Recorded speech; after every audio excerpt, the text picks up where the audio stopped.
together embrace this exciting digital future. So the first panel topic would be exploring DeFi's development prospects and the potential for global application. In the next segment, with the maturation of public chain of continuous improvement of layer 2 solutions, DeFi is gradually influencing these operational mechanisms of traditional financial markets.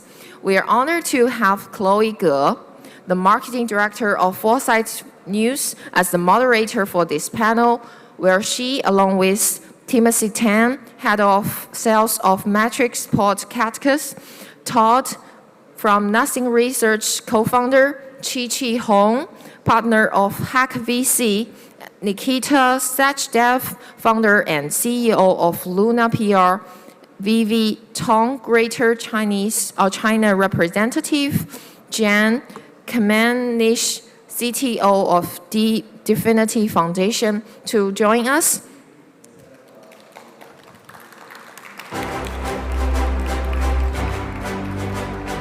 Our dear guests will discuss and share the latest development and future trend in DeFi, while also exploring the practical challenges and prospects of its global application.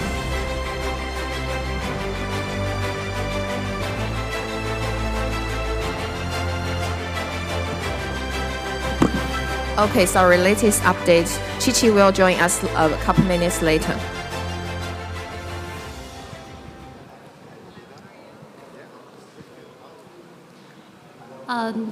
大家早上好，各位嘉宾早上好。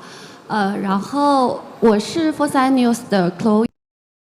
Good guests, ladies and gentlemen, I'm Chloe from Foresight. Welcome to the panel discussion, and we are going to talk about the development prospect of DeFi and global application possibilities of DeFi. So for the panel discussion, we are going to use Chinese, and if you want to use simultaneous interpreting, you can contact us. And also we have Thai teacher will help us follow up the translation. So let's invite the guest to do a simple self-introduction. Okay, let's start by asking our guests to introduce themselves. 好，大家好，我是 Demosy， 我是 Cactus Facility 的销售总监，我是呢 Matrixport 集团下面的专门负责人工智能的这样一个区块。我们呢有一个这个许可证，然后在香港呢是进行专门的这个研发工作的，所以呢我们可以看到全球的非常 institutional DeFi, where we worked with Consensus to launch MetaMask Institutional and spent a lot of time thinking about how we were going to make DeFi safe for institutions to use. Right, so happy to be here, and yeah, look forward to a insightful discussion. Okay, thank you. Hi everyone, my name is Nikita Sachdev. I'm the CEO and founder of Luna PR and Luna Media Corporation. We are headquartered in Dubai with offices in Miami, Singapore, and opening up London Q1 next year. We specialize in PR marketing and media. We own the franchise of Cointelegraph Middle East. We produce a show on CNBC Arabia, the first ever Web3 show, which I host seasonally. Our bread and butter is PR and marketing. OK， 嗨，大家好，我是 Todd Ma， 然后呢，我是I'm Todd Ma. I'm from marketing research. I'm the partner. I'm also the partner of eBanker. First of all, a few words of our company. As you know from our name of our company is a research-driven company. At present, we are dedicated to tiers 2 and DeFi investment. Next part is eBanker. We are dedicated to the token Ethereum. We are also partner of Light Thinking, and right now we are in charge of more than 40,000 Ethereums. And also today I'm gonna help our 3 guests for translating into Chinese, so that our Chinese audiences could also know what they are talking about. Thank you. Hi. Of the DFINITY Foundation. We are the major contributor, one of the major contributors to the Internet Computer Protocol, which is a layer 1 blockchain that also can serve as layer 2 to other blockchains. And ICP is quite different from other blockchains. So we should think about it more as a crypto cloud. So it's 4 points that are really different. So it's much more user-friendly. All you need is a browser to interact with it. It has a reverse gas model, so users don't need to install any extensions, don't have to manage seed phrases and so on. Just connect with your browsers. Smart contracts can interact with the rest of the world via HTTP, like any normal web server if you want. Then the Internet Computer has keychain technology, which is also for DeFi very essential because it can manage crypto tokens on chain. Smart contracts can manage crypto, and that is a huge enabler for DeFi on ICP, but also like interacting with other chains, other tokens, and actually having much lower transaction fees, so it makes DeFi much more efficient. So it's like also like a multi-chain protocol, really a huge enabler and removing blockers for DeFi all over the place. 大家好，我是薇薇，来自 Town Foundation。 Vivian, I'm from Town, Greater China representative. In 2008, the founder, Mr. Doran, himself designed this whole system is dedicated to serving high-performance public chain and large-scale application. Is like that. We have launched the crypto token application and Telegram official, the whole series of credential, equipment, and facilities. We hope that we can continuously expand the token. Thank you. Hack VC. Hack VC is based in New York and San Francisco. We manage 300 million, and we focus on infrastructure and DeFi and CeFi early stage investment, mainly on seed round and A round, around A round. We are early investor of Compound, actually including DFINITY. Thank you.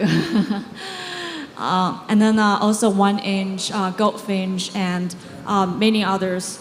So please, follow us on Twitter, and just we should exchange ideas, and yeah, let's meet up off stage. Thank you. OK， 再次欢迎所有嘉宾的到来。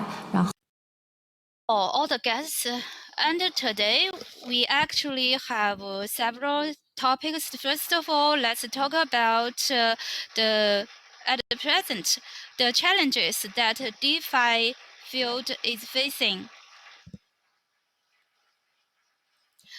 首先呢，我想问一下，Exeter in DeFi. Sure. So, so one of the main challenges that we see in DeFi often, and I'm coming from a media perspective, and kind of what kind of goes through media and journalists. We're not completely there. We're not completely in Web 3 yet. We're still, I would say, in Web 2.5. Where we're still relying on a lot of centralized infrastructures to kind of get by. DeFi is decentralized finance, but we're not completely decentralized yet. And part of the reason being is the transparency factor and security factor as well. So in the last year, 2022, we saw some major DeFi companies collapse, from Lunaterra, nothing to do with Luna PR, but from Lunaterra collapsing to Voyager and Celsius. And this was just kind of reflective on the industry today. It's just, we're still kind of learning as we go. A lot of the issues were liquidity issues. And that kind of caused a whole chain of bad reactions. So some of the challenges are the liquidity issues, the security issues. The decentralized factor is not 100% decentralized. The blockchain aspect is, but then there's someone who always kind of controls or is a founder or kind of still has a big stance in the project. And so I think that's one of the reasons that we haven't really 100% won the hearts and kind of brought people over. DeFi is, I see it as an opportunity. I don't really see it as a revolution yet because there's a lot that we still need to learn. But when it comes to like remittances, I think that DeFi is already solving a lot of issues. But as I mentioned, it's the security issues, the transparency issues, and a lot of it is today being used for money laundering. Okay. Then I'm gonna translate her speech into Chinese for Chinese audience. 哦，那好，那现在来我帮这个 Nikita 翻译一下啊，就是那么。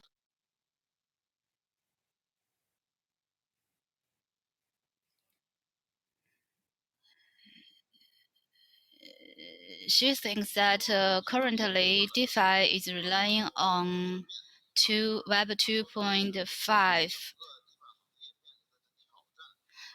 And currently, there are two biggest challenges. One is transparency, the other one is security. In the past time, there were a lot of insecure things happened. She also mentioned that Luna and the Luna PR didn't have any correlation. Currently, there are still a lot of issues that DeFi has not yet solved. In order to solve all the issues, we still have a long way to go. That's the summary of her words. Thank you. Actually, for the second topic, I would like to direct it to Jen. Question, what's the key to addressing these challenges?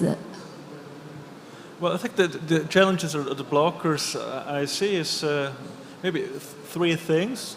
First of all, it's very high transactions fees still. I mean, that might be okay if you do DeFi with a lot of money, then you don't mind. But if you want to really DeFi for the whole world, transaction fees need to be way lower. So when that's like, in some sense, a technical problem that can be solved on a technical level, and because at DFINITY we're addressing some of those. The second problem is really usability, and it's related a bit to the high transaction fees, but it also means that as a user right now, if you have to install MetaMask, you have to worry about seed phrase, you have to worry about key management, have to worry about if you lose your key, your seed phrase, then also you lose your money. That doesn't really work for most users, so that's like a big challenge that needs to be overcome. Yeah, and finally, regulation, right? Right now, DeFi is very particular to some users, like I guess grassroots crypto, if you want. If you want to have that widely used, we need to have like more assurance for normal people that this all works out, and also like processes like KYC, all of that require for regulation to be built on chain to be part of that whole ecosystem. Okay, then I'm gonna translate Jen's speech into. 因为问题。Actually, I would like to translate what he said into Mandarin. I think he just summarized that there are three issues to consider. The first one is the fee on the chain, expense related to the chain. If you are doing ordinary transaction, if the fee is too high, it might influence people's usage. The second one is the usability. The user's experience must be very good. How to manage the key. Actually, the usability must be very high. It must meet the high level. That's the prerequisite for the entry of many people. The third one is the supervision or regulation. The KYC or this or anti-money laundering, all these kind of things need to be improved.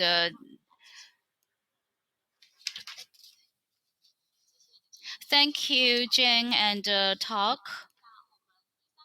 The third topic, actually, what kind of applications or technologies would better drive up the application of DeFi or can lead to the large scale improvement of DeFi? We would like to invite Eva to answer this question. Cover is really just stablecoin. There are so many things I can cover, but so many DeFi applications. But since I'm here in Hong Kong, and then I've been talking to so many bankers really in the last few months, and then I realized that there is a huge gap here between traditional bankers and DeFi, founders. And then the really like the one thing if I can think of, if any bankers should want to use DeFi or want to convince their boss, the entity, the institution to use DeFi, the first thing is really stablecoin. Although there are two major stablecoin projects in the world that is doing very well. One's Tether, another one's Circle, and then Tether apparently they are doing very well because the first quarter profit is already higher than BlackRock. So that's a really surprising number when I share to the bankers. So that is why when I talk to the bankers, they realize, okay, if they can use stablecoin, if they can launch their own stablecoin, if they can take part of the business and then to use it in, for example, like RWA, although RWA is still like a very early stage idea, and we don't really see, the first application for RWA, I guess, is really just use stablecoin to buy T-bills. But then if we can, convince more bankers to buy T-bills with stablecoins and to apply it, in some like in Africa or like in some areas that the current stablecoins are not really touching on, then this is already a huge step. So right now, at least for Hack VC, we're trying to incubate stablecoin here in Hong Kong. So I can share more off stage. Thank you.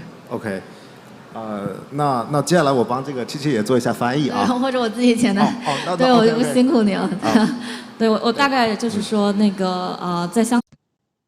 Okay, my main idea is that in Hong Kong, when I am discussing with the big bankers and the traditional finance people, I find that their easy way of understanding will like to choose it is stablecoin. So I would like to focus that in Hong Kong, DeFi application stablecoin is what I value most. Not only because stablecoin is with high income, because the income of Q1 was even higher than BlackRock. That's very surprising. When I shared with that with the traditional people, they are very, very surprised of it because I never heard something about it. So I told them that if there are big bankers, they want to use stablecoin, willing to issue stablecoin.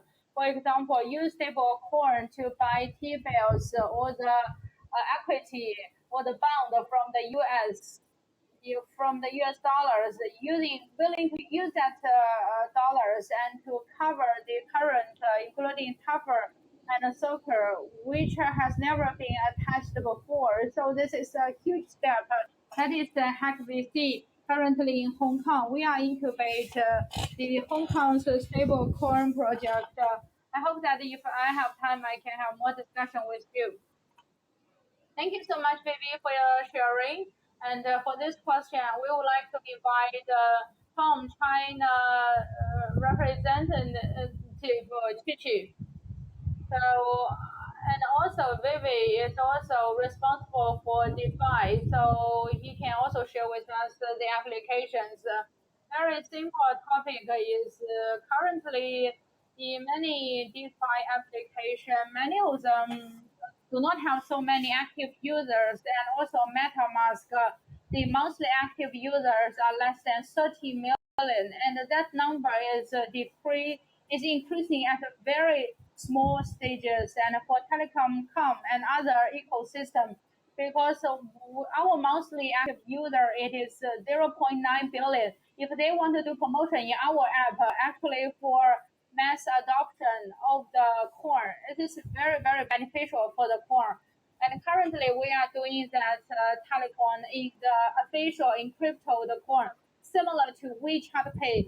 And in the WeChat Pay, in our settings, we have our wallet. And also I find that for many of the DeFi users and their benchmark and threshold is very high. You have to remember it, and also you have to know how to operate. And actually for users, this kind of using experience is very bad. So we matching with DeFi is that we do some CeFi work.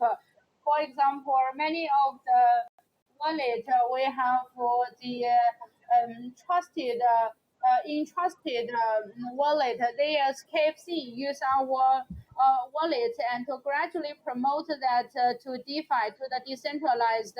And that is one way of promotion. Another way is that we think that Web3 mass adoption come from Web 2.0, and Telegram is currently doing very good. It's a pioneer in this aspect, founder, because currently by comparison, we think that the small applications, WeChat, and we have the payment system, and also we're doing some stable coins, USDD, and also UED in the Arab states, and Hong Kong stable coin, because we are going to that gradually. When they are sensing in crypto, they don't know BTC, they have no idea about the Concord, and they know that what is the fiat coin. So we start from stable coin, gradually establish their in crypto sensors. And also, thank you so much, Vivi, for your sharing. And as for this topic, do we have some other guests who want to share with us? Or, for example, Todd? Yeah, so we would like to share with you my idea. If, for example, for the idea of DeFi, if we want to expand that to users, I think the most important thing is coming from DeFi. It is native yield.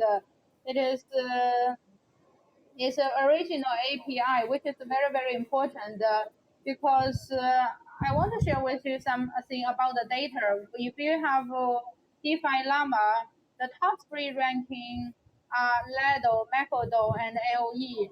So you know that for Maker now, for the AVE, many of the yield originally come from the U.S. National Treasury bond because they share 5% of the interest to the user.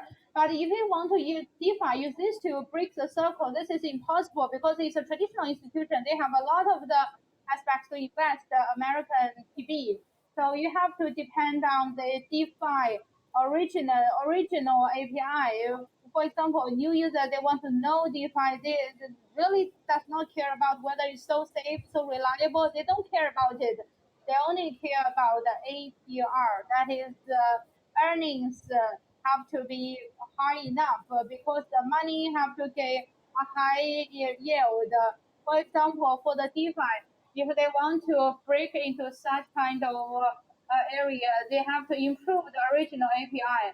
How to improve the original API? That's why we value Ethernet so important, because it's only providing 4% of the return. There is the bear market. We know that if we come to the bull market, it is the earnings is compared with 20,000 one part coming from the user pay and the second coming from the post. So if we combine the two together, if there is a bearish market, I think that the user for Ethernet will be surpassing 10% and even as high as 15%. And also the US Fed Reserve can reduce the interest rate, and you can see one increase, one decrease.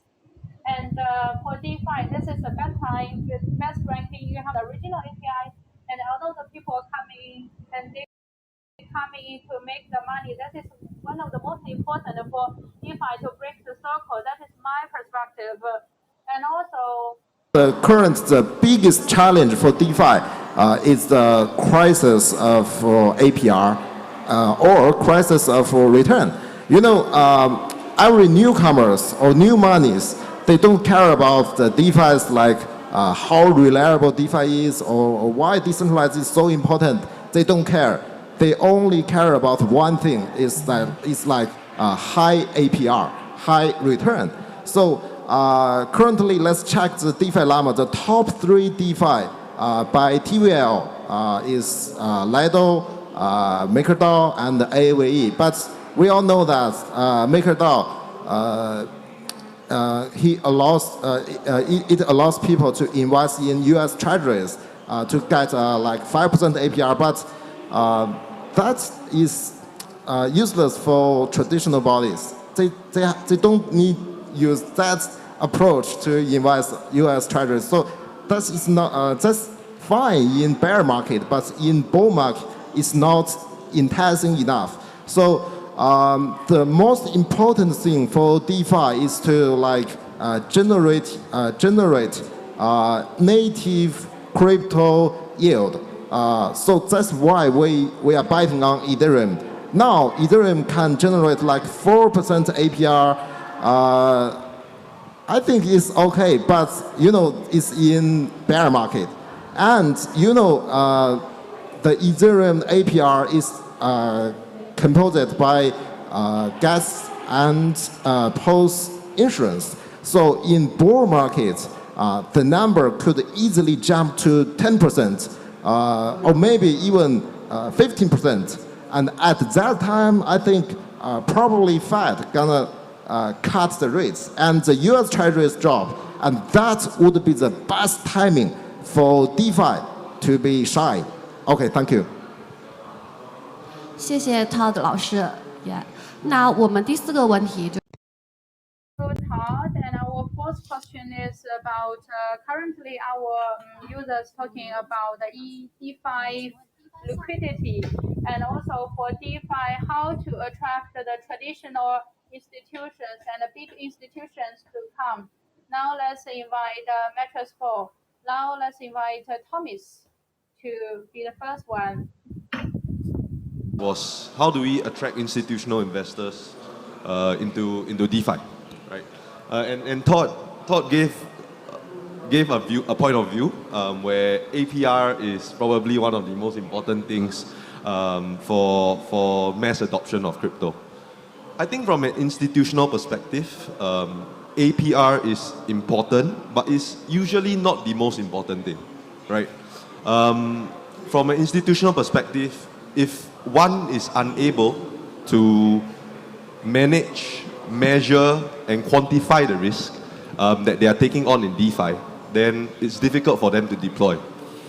Many of these large institutions, they would have existing policies, existing procedures in place that they cannot easily put aside, right, just to invest in a new asset class like crypto or DeFi. If they're working within a regulated environment and regulators do not allow them to invest in DeFi because of anonymity, because of money laundering and these kind of risks, then similarly they will also not invest in DeFi, right? I think when looking at this question, I think it's important to take a step back and understand what is DeFi, right? DeFi to me is not just finance done in a decentralized manner, right? Finance in the traditional sense, traditional finance, we provide infrastructure, we provide things that make the world economy go round, right? The traditional economy. We allow people to transact. We allow for efficient capital allocation, things like that. So DeFi to me is really a finance system for the decentralized economy, right? And it doesn't matter whether or not DeFi is, to me, done in a completely decentralized manner, or we have certain spokes of centralization within DeFi, right? And I think that would be unavoidable in that sense.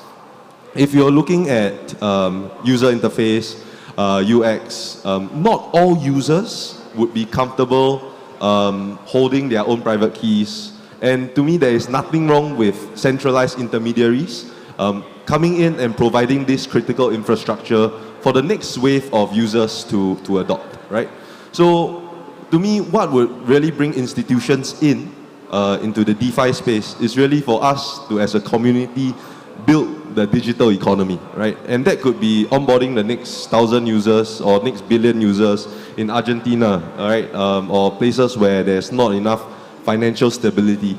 And after that, the institutions would come in, provide that stability, capital allocate, so that we can maintain some form of, some form of real economy where we actually contribute to the GDP of the country, of the world economy, versus just speculation on prices, on assets, right? And I think once we move past this speculation phase into a real value building phase, that's when we will see real institutional money coming into the space. Yeah. Okay. Then I'm gonna translate into Chinese. Okay. 然后，那么刚才 Tim 的一个主要的观点啊，他就是。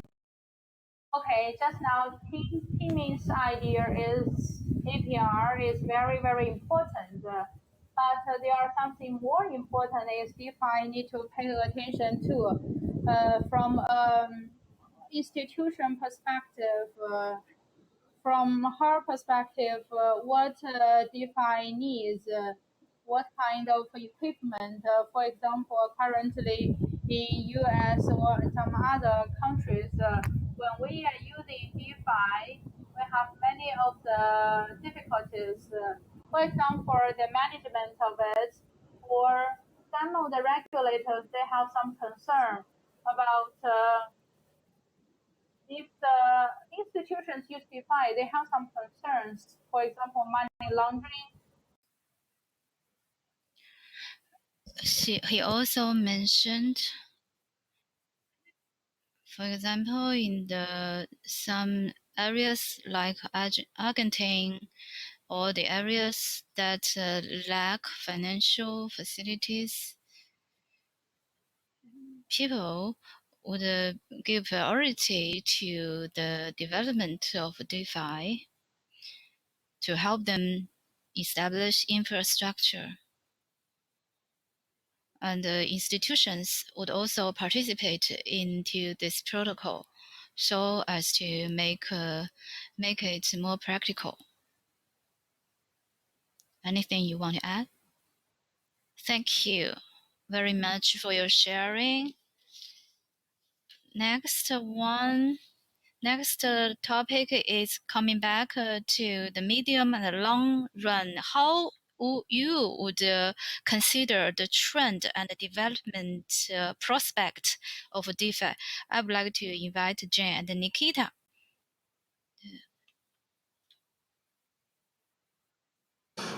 Prospects in DeFi? Well, I guess I'm very bullish in principle. So the DeFi we have so far has shown that, like DeFi, decentralized finance, or like finance based on protocols, on technology can really work, right? So we have shown that. With work we've done at DFINITY, we can also show that the gaps towards usability, onboarding, unbanked people in third less rich countries can totally work. And I think some of what Todd said, I mean, like right now, it's like the DeFi is very, if you want to say, an immature market in the sense there's a lot of pump and dump scheme, right? Where actually there's no real value there. If you think about it, Well, no, not for all the DeFi coins, obviously, because a lot of protocols are actually very substantial, like ICP, right, where there's huge work behind it, a huge value behind it, where you have, on the other hand, some meme coin that are just like really just pump and dump and speculation, right, which is like a very immature market yet, right? But again, I think the DeFi has shown that you can represent value in a digital way, in a token, on a protocol. It can be very transparent, because if all these ledgers are public, actually, if you talk about regulation and money laundering, actually that's a very nice way to fight all of that. So I think we have all the solutions in our hands, and now just need to make the next 2 or 3 steps, and we'll have a very wonderful financial world that actually works out very effectively. OK，那么这呢，这个大概的这个意思啊，是说，目前呢，这个首先他对于 DeFi 是。First of all, I would like to translate what he said in the summary. For DeFi, actually, he's bullish on DeFi, and a lot of facilities becoming mature. On the mature market, actually, the fluctuations of the price of DeFi, actually, we should also notice the effect like ICP. During the whole network, it has very strong usability or user value. Actually, there are some measures like for the fluctuation of price of the money laundering. We have anti-money laundering issues. So as we are getting more and more mature, the whole industry will getting better. Thank you. Thank you, Todd. Hello, Nikita. Nice future. Sure. So I just feel like we still need to see real-world use cases take place, and that's what's going to bring in more people into the space, more mass adoption. Right now, some of the use cases that we're seeing are more equipped to people that are already seasoned in the space, and I feel like DeFi needs to solve is capable of solving a real-world issue, which is banking the unbanked.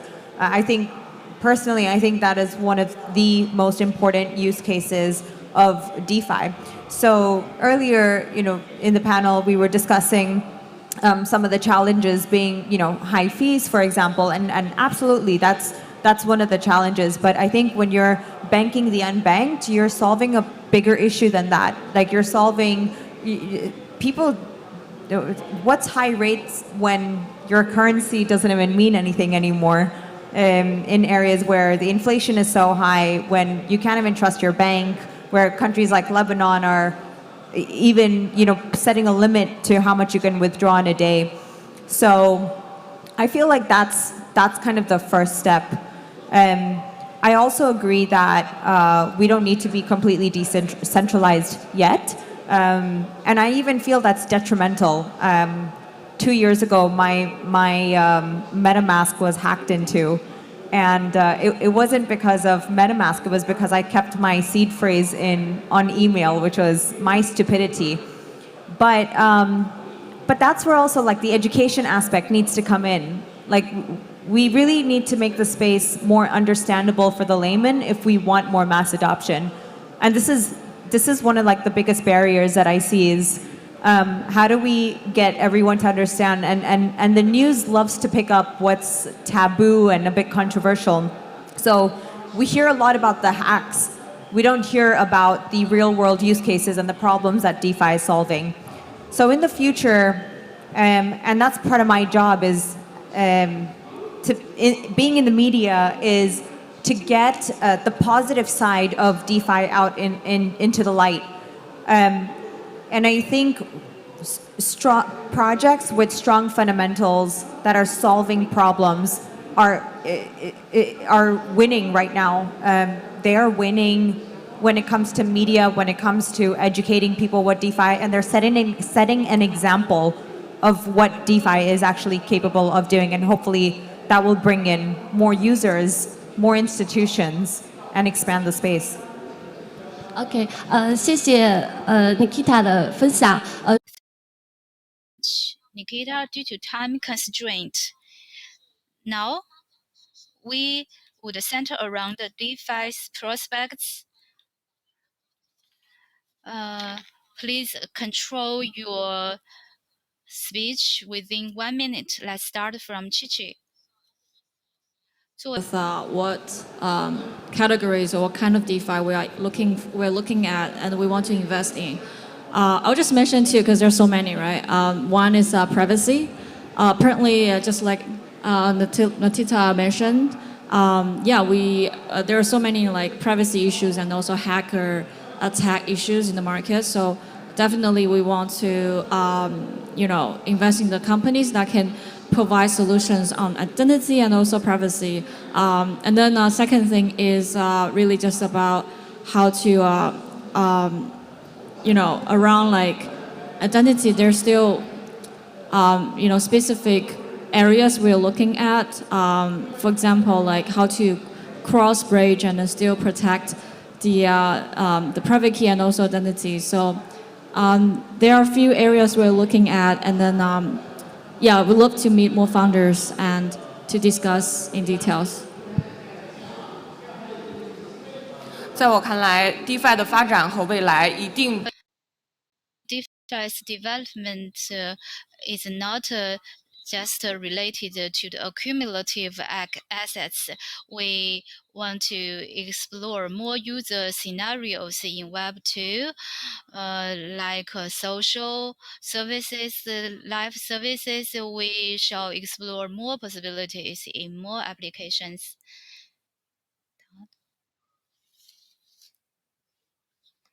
Actually, as a matter of fact, there is a philosophy. It's quite simple.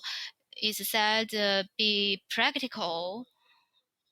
It's not that you have to decentralize it 100% from the beginning. First of all, we just get more and more users based on centralization. Based on that, we start a decentralization process step by step.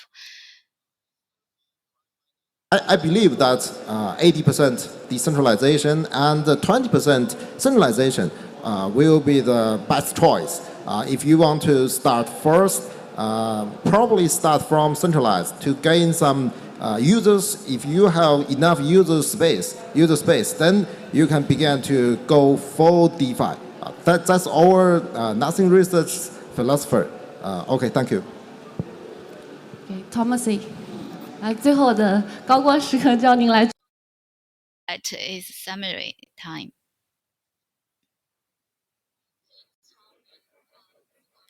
Actually, you can give your summary from your perspective.